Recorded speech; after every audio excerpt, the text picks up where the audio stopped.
Halo sahabat Stefani, balik lagi ke segmen Tanya Dokter Stefani. Hari ini kita akan membahas tentang keriput dan kerutan. Halo dokter. Halo. Apa kabar nih dok hari ini? Baik. Hari ini kita akan membahas tentang kerutan atau keriput nih dok.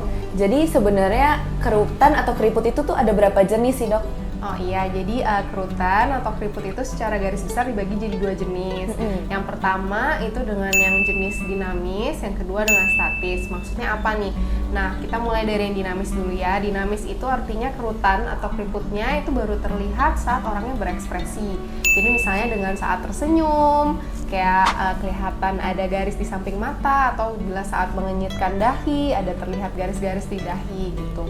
Nah, sementara kalau yang kerutan statis itu meskipun pasien atau orangnya itu diam saja tanpa ekspresi, kerutan-kerutannya udah terlihat. Nah itu biasa kita sering temukan di orang yang usianya lebih lanjut ya. Jadi mereka tanpa bergerak pun sudah terlihat banyak garis-garis di wajah. Itu sih dua tipe itu. Oh jadi begitu ya, kerutan tuh udah ada dua jenis gitu.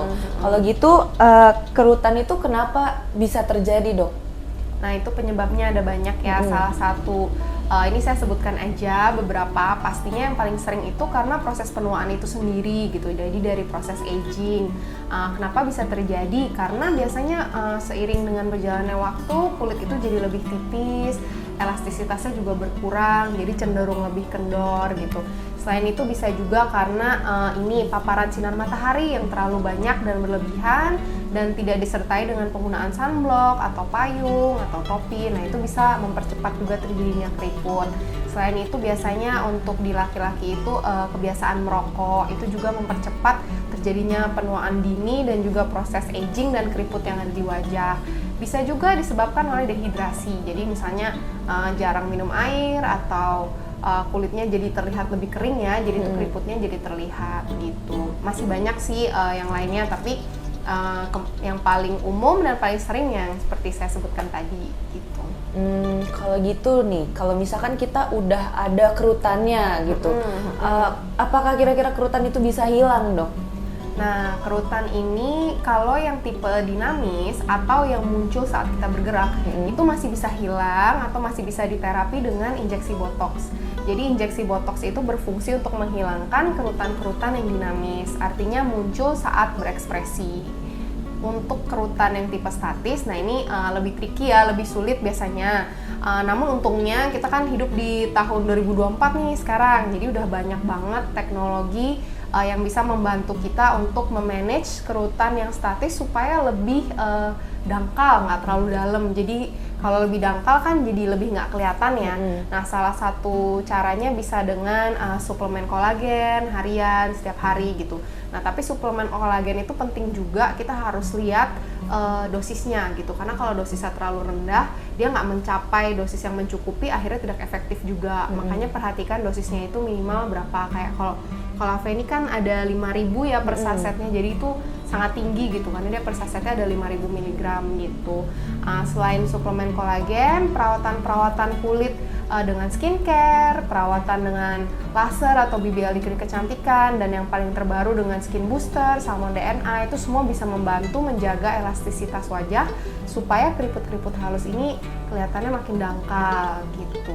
Jadi dengan perawatan yang baik pasti kulitnya kelihatan jauh lebih awet muda, lebih halus, lebih elastis gitu. Kan tadi dokter menyebutkan kalau misalnya kerutan yang dinamis itu bisa hilang dengan botox. Iya betul. Jadi sebenarnya botox itu apa tuh dok? Nah ya, botox itu sebenarnya singkatan dari botulinum toxin. Jadi maksudnya apa? Jadi maksudnya botox itu adalah toksin yang diproduksi oleh bakteri Clostridium botulinum yang berfungsi untuk dia menyebabkan paralisis pada otot gitu.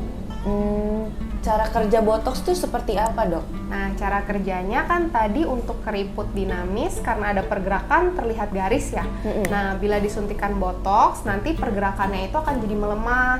Nah karena pergerakannya melemah, garis-garis dari keriput atau garis di dahi atau di sekitar mata itu akan menghilang atau berkurang jauh gitu. Berarti apakah semua kerutan yang dinamis itu udah pasti bisa dihilangkan dengan botox? Di kondisi kerutan dinamis di lokasi dahi dan di bagian samping luar mata, iya bisa dilakukan botox untuk menghilangkan garis-garisnya dan mencegah supaya nggak lebih dalam lagi gitu. Gitu. Kira-kira ada saran gak nih dari dokter gimana sih cara yang harus sahabat Stefani lakukan nih biar untuk mengurangi kerutan dari sekarang gitu, biar nggak jadi semakin dalam parah gitu ya, parah iya. gitu kerutannya. Jadi untuk mencegah kerutan ya, ini beda-beda untuk bracket umur, maksudnya golongan umur itu berbeda-beda. Misalnya kalau saya selalu berikan saran, kalau di antara umur 20 sampai 30 itu kan sebenarnya kerutannya belum mulai banyak kelihatan ya, mungkin baru kalau mengenyitkan dahi aja sedikit. Nah, mungkin di umur-umur ini bisa dengan perawatan yang rutin gitu, misalnya sebulan sekali dengan BBL atau dengan laser, atau bisa dengan skin booster gitu, microneedling di seluruh wajah gitu. Nah, nanti di umur 30 menengah sampai 40 itu udah bisa dilakukan botox bila memang sudah terlihat garis-garis dinamis yang agak dalam ya, biasanya di dahi atau di sekitar bagian luar mata gitu.